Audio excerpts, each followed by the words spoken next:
It's Andrea. I know I haven't been around for a while, but I'm really tired, and I want to get this video done with. I promised that I would have it up tonight. I put something on my Facebook page saying that I was planning on making a video, and yes, Kupo is in this as well. He's laying on my lap. So I kind of want this to be quick just because I'm tired and I want to go to sleep. I didn't even change out of my work clothes today. I'm actually that tired. The first thing I really want to say is that people who've been following my vlogs and my blog, even going back a few years, know a lot about me and my journey to start a family with my husband, Kellen. And as I started that journey, it was a really private thing, and I didn't want to talk to anybody about it. And the longer the journey got and the more difficult it got, I found myself feeling better. I love how Kupo is just stealing the spotlight.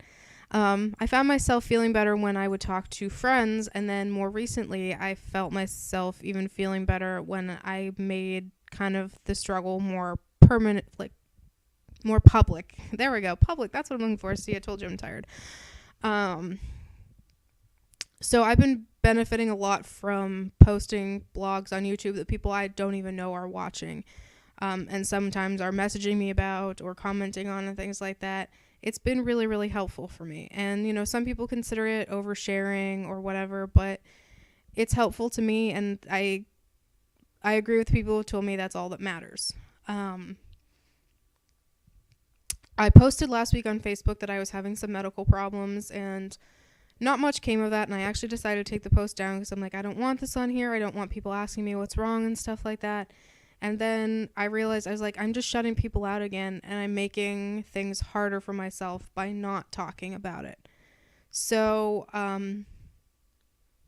I decided tonight that I want to talk about what's going on in my life right now because it's extremely important. I don't know what anyone's expecting from what I said on my Facebook page today about, you know, that you're really going to want to see this video. I'm hoping people were expecting good things. From me, usually, you know, I'm kind of full of misery and I tend to talk about only bad things and stuff like that. I like to complain a lot. My friends know that for sure. But tonight I actually kind of have a surprise. I found out 3 weeks ago, exactly 3 weeks ago today, that I'm pregnant. And the medical issues I was having is I started having bleeding that was similar to the 2 previous miscarriages I had. And I was devastated. I was scared.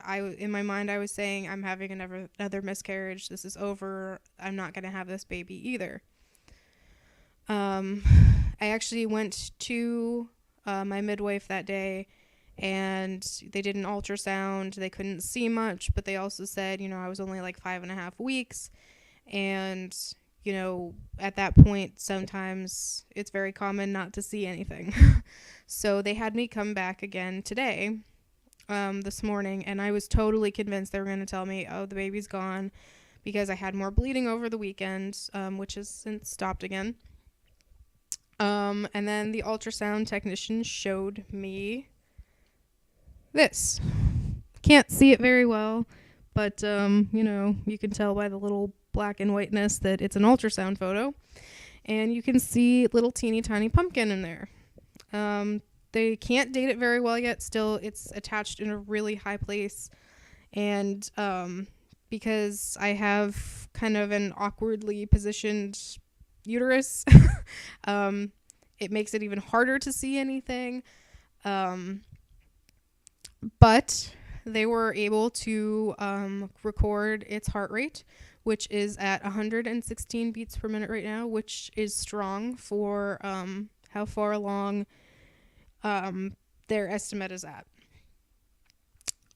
They did determine what is most likely causing the bleeding, and it's considered a uterine hematoma. And what that is basically, in layman's terms, I know it sounds really scary, and it can be scary, but hopefully it won't be, is a bruise in the uterus caused when the baby implants.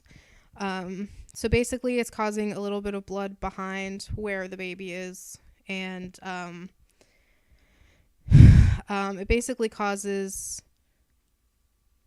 some bleeding that takes quite a while to come out. So it kind of results in like the icky sort of old blood that you get like at the end of your period and stuff like that. They said that the bruise, as I'm going to call it in layman's terms, is very small.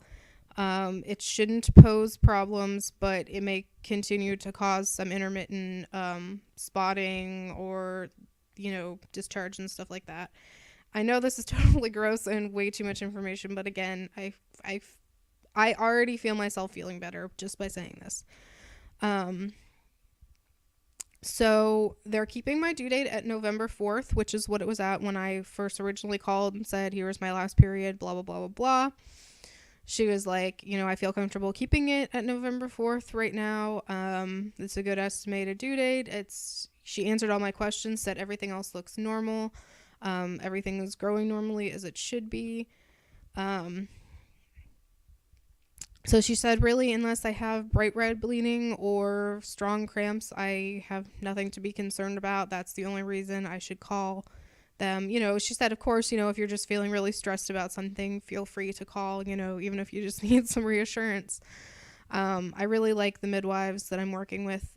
They were wonderful to me today, and I was very surprised with the news I got because I was expecting to hear that they didn't see anything. And when I heard, well, I can see the baby, and if you can hold your breath really quick, I can tell you how well its heart is doing, I almost lost it.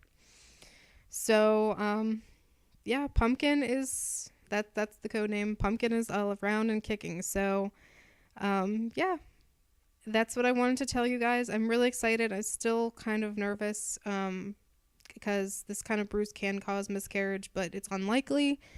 I have a few restrictions to lower the chance, but overall, sounds good.